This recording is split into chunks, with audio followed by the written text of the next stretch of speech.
Warning: the following program contains vivid descriptions of extreme violence, frequent strong language, sexual references, and period-typical racism and misogyny. Viewer discretion advised. What you are about to hear is an account of one of the most bizarre crimes in the annals of American history.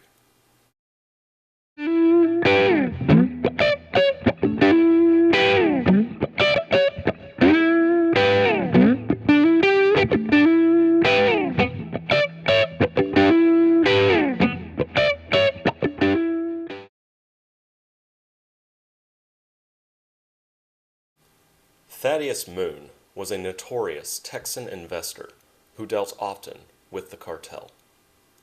Through his direct connection to then-leader Don Emilio and his subordinate, the newly elected Don Lord, Moon learned of Paul Aaron and Quattro Taco. Don Emilio had tasked the vicious, paranoid Don Lord with discovering how and why the initial body in Quattro Taco's back alley had been buried by Paul.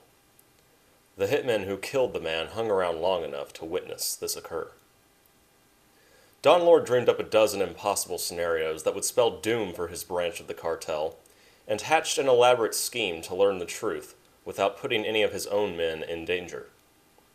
He subtly suggested to Thaddeus Moon that Paul Aaron was a cleaner, an expert in hiding bodies for criminal organizations, and Moon, eager to expand his budding empire, predictably decided to call Paul in, see if he was worth hiring.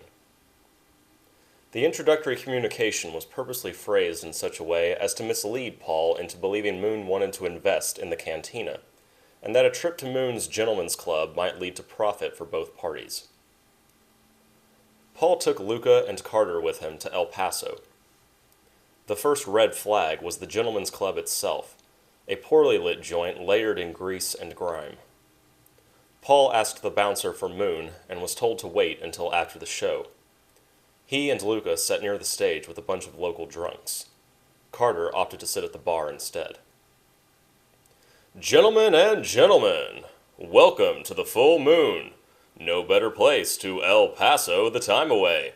And now, please welcome, all the way from Tennessee, shining brighter than the brightest jewel, the fallen Lemurian star. Here she is, Emma Diamond."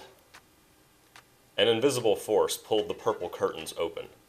A beautiful woman's silhouette against white light. She stepped into view, a tanned angel, and began an alluring dance. Every man in the room was enraptured, even Paul and Luca. But the man in black sat at the bar, smoking a cigarette, looking everywhere but the girl. He slowly turned 360 degrees around on his stool, studying each person in the room. He took special note of those who appeared to be armed guards. Invisible math, or something like it, told him in what order he would need to shoot each man to make it out of the room alive. When his sightline returned to the stage, he noticed in his peripheral a stern old man standing on a balcony, above and to the left. The old man looked right at him, scowling. The gunslinger held his gaze, took a last drag from his cigarette, and purposely dropped it to the floor in a careless fashion. If possible, the old man's scowl deepened. Carter smirked. Only then did he give his attention to the dancer on stage. After the show, the old man approached Paul, introducing himself as Thaddeus Moon. Moon was short, bespectacled, dressed all in white with a large cowboy mustache to match. He next introduced Emma Diamond. The crew saw her up close for the first time.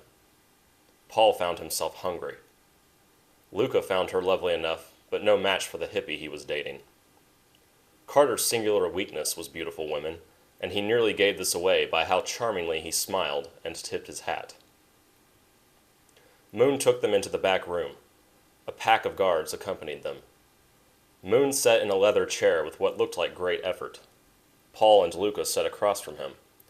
Carter remained standing, opposite the guards. "I will get straight to the point," Moon said. "I am an investor, and being an investor in this area, one occasionally holds conversation with what you might call shady characters. These shady characters mentioned you to me. I wasn't aware any shady characters knew of us, Luca said. Do not mistake a nameless town as being unrecognizable or unfindable. Who are the shady characters? Paul asked. I am not at liberty to say. In any case, they are irrelevant here. I have called upon you myself. Moon leaned forward. I understand you are a man who knows how to get rid of bodies. The old man did indeed get straight to the point. While the businessman spoke, Carter fixed each guard with a cold, unblinking stare. He waited for this stare to attract one man's attention, then held it on him until he seemed properly unsettled, then repeated this with the next man. His brain was long accustomed to noticing much all at once, and he was vaguely aware that Emma Diamond was watching him watch the guards. He proudly thought this to be because she found him intriguing until she began casually, too casually, easing away from Moon and toward him. Carter glanced at her. Her doe eyes widened ever so slightly. He had caught her, though doing what he couldn't say. Just then, a skinny guard behind most of the others rested his hand on his holstered gun. Carter's pistol leapt to his hand as if of its own accord. He thumbed back the hammer and aimed it at the skinny guard, who froze. The other guards made to attack Carter, but Moon raised his hand to stay them. Carter glared daggers at the skinny guard. Don't try that again, he said, and holstered his pistol as quickly as he had drawn. Moon lowered his hand. The guards relaxed. The skinny one, who had touched his gun because he had a secret crush on Emma Diamond and disliked Carter looking at her, seethed. Hell of an attack dog, Moon said. Bite first, bark later, Paul said, and easily resumed business talk. El Paso is too far from Cuatro Taco for us to work together. Frequent road trips attract attention. You misunderstand, Moon said. I am seeking to hire you, full-time. Then it's you who's misunderstood. I can't be hired. That's why I started my own restaurant. I'm keen to be my own boss. You cannot really tell me you like living so cheaply. In fact, I prefer it.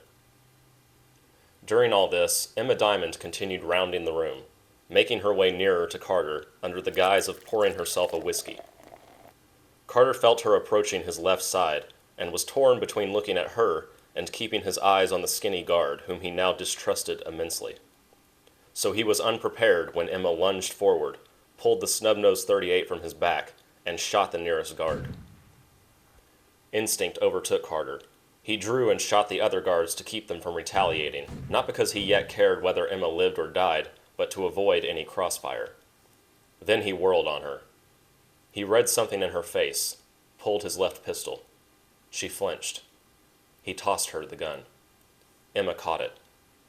Carter pulled his third pistol so that they each held two, and they stood back to back. Paul and Luca ducked, retrieving guns from the fallen guards. Luca yanked Moon to the floor. More guards burst into the room. None had time to register the scene before they were shot down by Carter or Emma. Bitch! Moon spat from the floor. You bitch! Emma's doe eyes caught fire. I will no longer be your slave! She aimed to kill him. Carter caught her wrist, redirecting the shot to the wall. Don't, he said. That'll only make them hunt you. This is a bust, Paul said to Luca. His sous chef took the cue, elbowing Moon's jaw. They rose. The way out of the full moon was riddled with guards. Carter and Emma riddled them with bullets in turn. Outside, Paul and Luca reached the car first. Emma skidded to a halt. She made to let go of Carter's hand. Thank you, she said. The gunslinger wanted to hang on. He tugged at her hand. Ride with us, we'll get you out of town. Emma pulled away completely. She returned his Colt, but kept the .38 for herself. I can't go where you're going. It's not time yet. Carter frowned. You'll understand someday, Carter Davidson. She squeezed his hand, then let go and ran. Carter was confused, but fascinated. That's a hell of a woman, boys. Get in the fucking car, Luca snapped.